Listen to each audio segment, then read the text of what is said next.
moving from strategy to data to a little survey result that WTiN has been conducting since last year.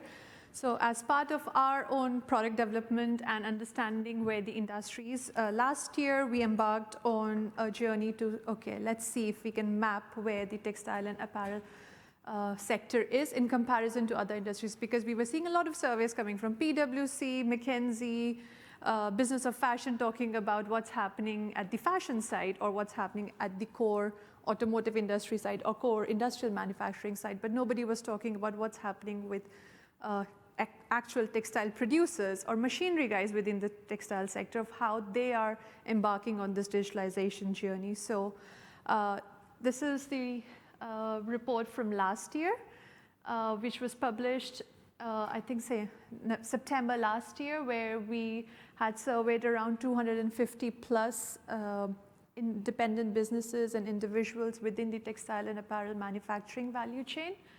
And the report is available on the domain link that's there, but I can always send it to you if you're interested in reading the 2018 report. And the basic agenda that we defined as part of the report was how we define digital transformation. So if we defined it as an agenda to achieve sustainable change in business performance through digitizing techniques. So you have to, there were a lot of business cases out there where people said, okay, we are investing in this particular technology, but we are not sure how the whole thing would fit in long term with our business planning. So we wanted to say, okay, look at this survey in a way where you've invested into something, looking at your business performance in long term. And I'll share some results. The full report will be available by December, but we've managed to pick out some of the key results from 2019 latest survey, and that's what I'm going to present here. So this time we had somewhere around 280 professionals covering around 55 countries, out of which 40% representation was from Europe, 37% from Asia, and 13% from America. We divided the group into three. One as textile manufacturers, where we had fiber producers and fabric producers. Then we included, under the umbrella of OEMs, technology providers, software providers, and both software and hardware providers, and then brands and retail.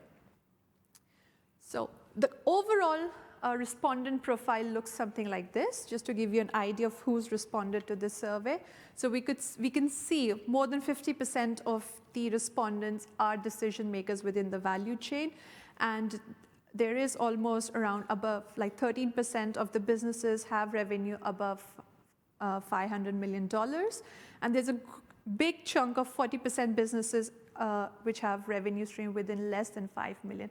We personally think that's a good representation here, because we've been seeing a lot of innovation coming from either smaller startups and smaller businesses, or else really big businesses. So for these guys to participate in this survey gives us a clear picture of where the industry is going.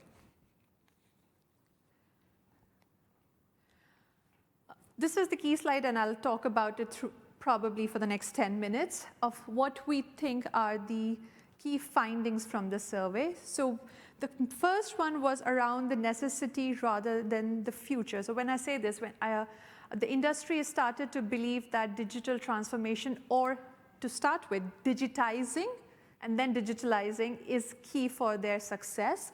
Earlier, last year, when we did the survey, there was a skepticism around whether this would actually work in textile manufacturing sector. But for 2019, yes, people are seeing this as a key part of their business progress. There is a feeling that if they will not embark on this journey, they will be left behind and someone else will come in and take away their business share. There was a question within the survey where we asked, define in one word what the industry might look by 2030. And the kind of words that we got in there was all around predictive, customer-centric supply chain, necessity, transformation is a necessity.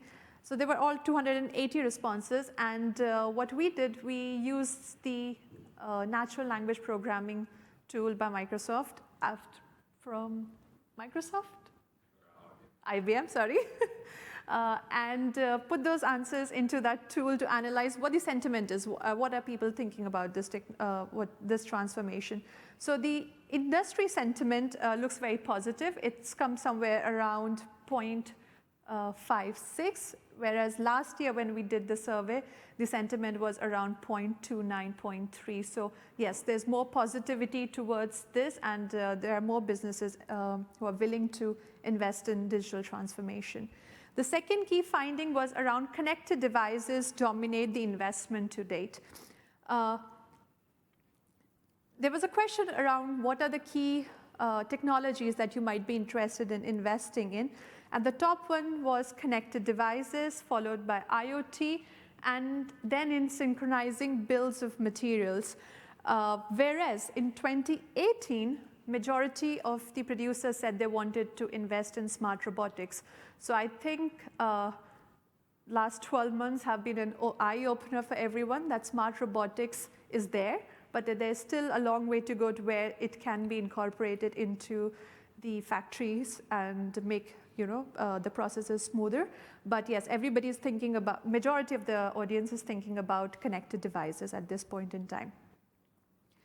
Third was positive investments going forward, and I think it also reflects from the fact that this year we had the ITMA exhibition in Barcelona, where we've seen majority of the OEMs showing advanced machines, and there has been a lot of investment that's happened during that time. Some of the presentations, and I think Sriram also mentioned earlier, when usually the transformation comes from the top boss, okay, this is how we want to do it. The trend is similar in our industry. It's mainly the senior management that's pushing the teams, like, go forward and do something about it, rather than the teams coming and saying, okay, we've looked at the technology, we think it can be useful, can we experiment with this? So this trend of strategy coming from top to bottom is everywhere. But a change that's come into the industry is where they're looking at amending some of the standard operating procedures, and to achieve these, more and more businesses are focusing on investing on their people. So as part of that, I would say that your businesses have invested in you guys to come to this event, but that's a trend we are seeing, and I'll come back to a slide later on where we'll show the gap between investment in people and investment in technology, and it's quite reassuring to see that there is a skill gap in the market, but businesses have recognized that, and they are actually willing to invest in their people, which usually earlier used to be a last case. They first want to bring in a consultant, they wanted to bring in a new technology, and then think, okay, then invest in people. But now they want to develop their own staff first. The fourth point is around technology and investment plans made by OEMs and manufacturers contradict. This was quite significant for us. There was a significant discrepancy between the requirements of investment plans, specifically between manufacturers and OEMs. OEMs reported that the top 3 requirements going forward for them was data analytics, AI, and a solution-centric supply chain, whereas they were not looking to invest into IoT. And we are not sure if they're not investing into IoT, smart sensors, if they're not capturing the data, how will artificial intelligence help them in the long way? So there's a gap in what they want to do, but then they're not willing to invest into the right tools to achieve that target that they're looking for. Similarly, for manufacturers, their top 2, was AI.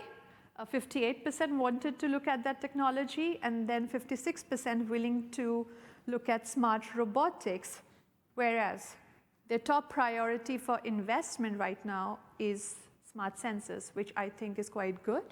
If they invest in smart sensors, they'll capture some data, and then their AI tools will work in future. Whereas brands, they're still looking at artificial intelligence and cyber-physical systems are very important to them, but we're not seeing any near future investment plans coming from these brands and retailers. The next point I would say is expensive investments and lack of clear vision remains as a key challenge. There was a question around, and I did ask you a subset of that question this morning. Was it strategy? Was it technology dispersion? That's a challenge.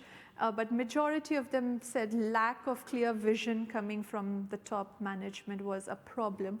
There is no clarity as to, okay, they embark on a journey, but they're not sure how long that journey is and what are the key milestones they need to achieve in that journey. So for those, so there were two sets of people. For those who already invested, they said high financial investment requirement and they were unable, 37% said they were unable to collaborate with their suppliers or buyers. So a key fact I would say here is if you want to embark on this journey, you need to have collaboration. Collaboration is the key to success. If you're not willing to share your data set or your company's insight with your partners, be it your supplier or your next end buyer, your chances of being successful is low. So collaboration would be key factor in here.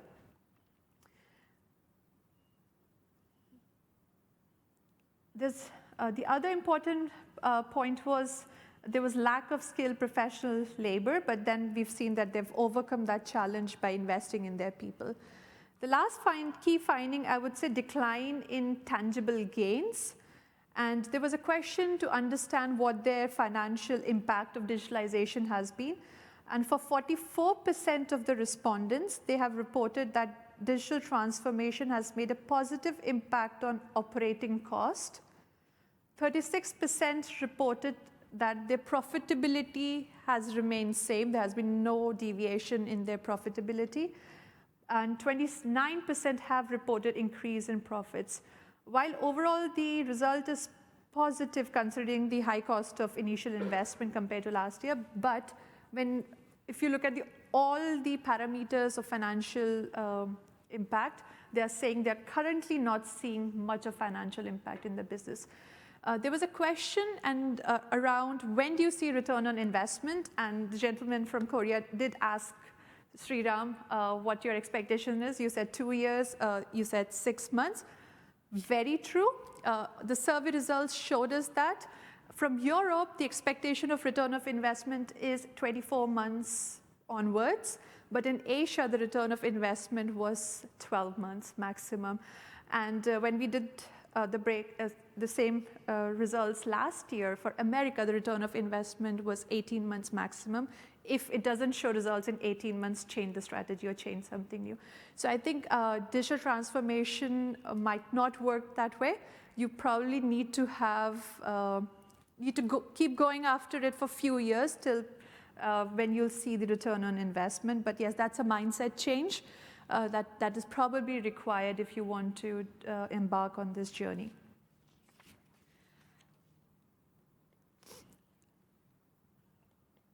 I'll talk about this. There was a set of people where they said they've not created any digital transformation strategy, they've not looked at new technology, but because they've been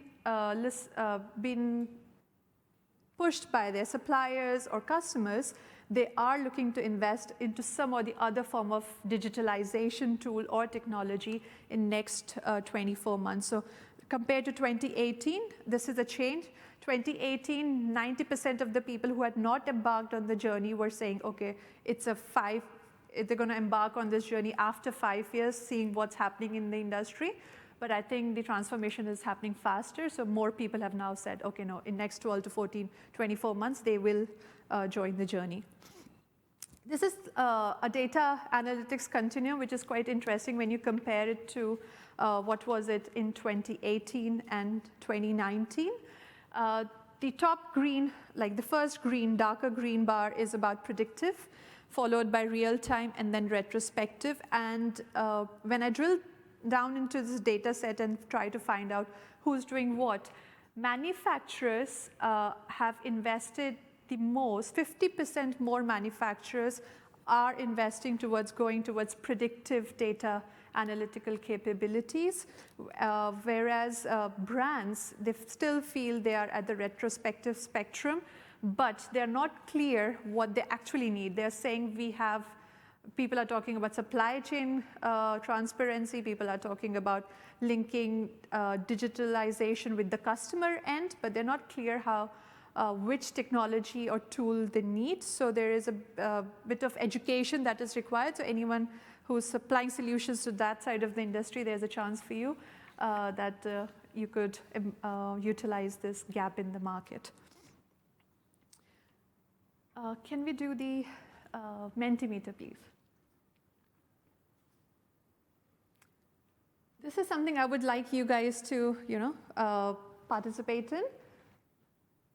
What best describes the main goals of your company's digital transformation? Is it to explore new business models, move production closer to consumer base, use digital channels to interact with customers, digitize business operations, launch new digital products or services?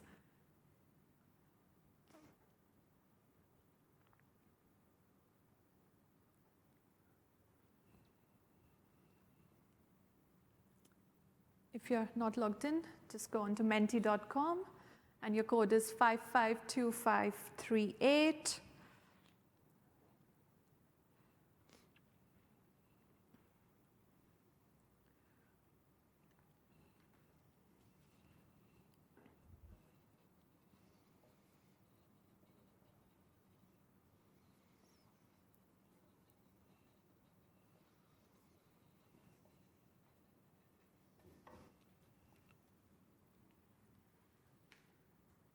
Okay, very interesting. Nobody wants to move production closer to consumer base. Okay, can we have the slide, please? Thank you. Just keep this in mind. So very much what you are thinking is what the industry standard is. You could see the highest here is launch new digital products and services. You're very much in line. When I last wrote my notes, 50% of the audience said the same. Digitize business operations, which was 22%, here it's 24%.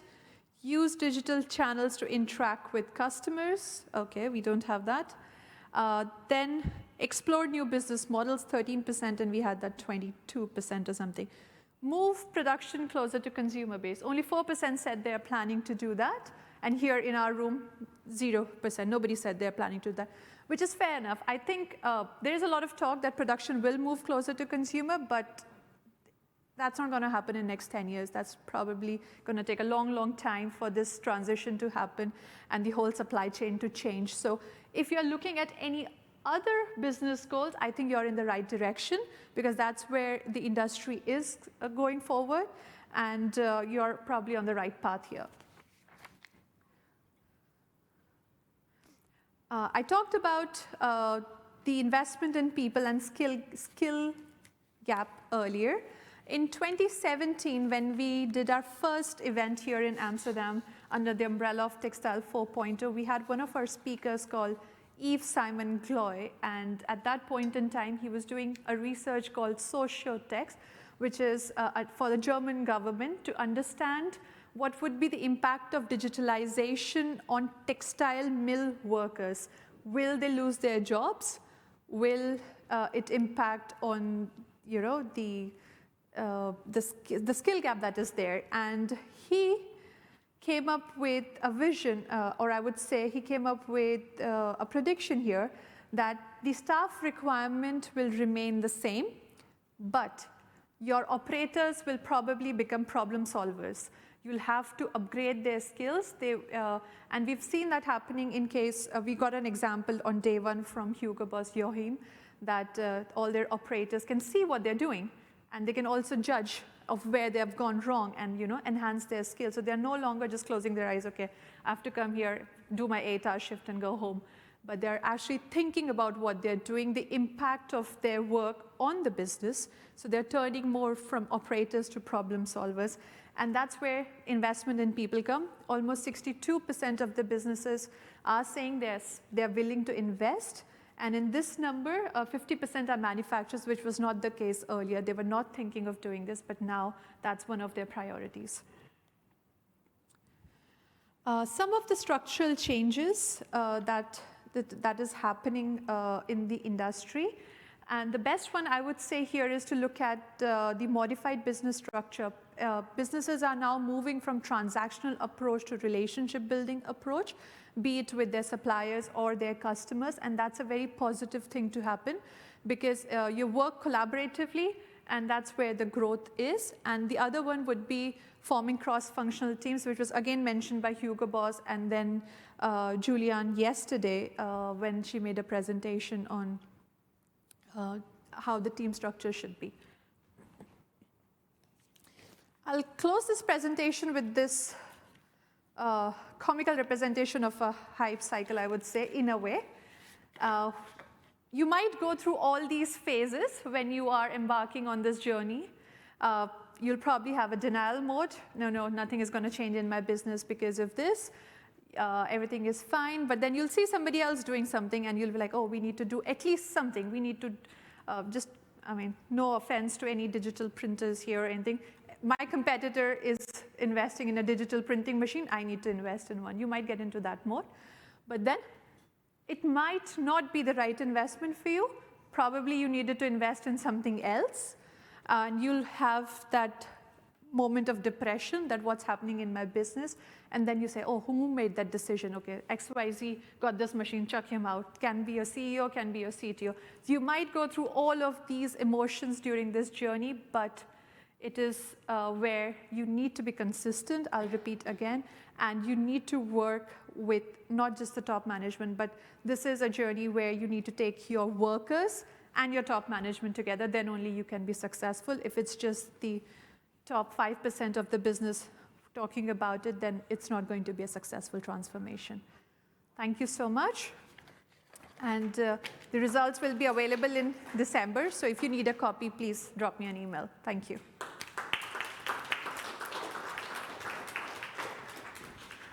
And yes, time for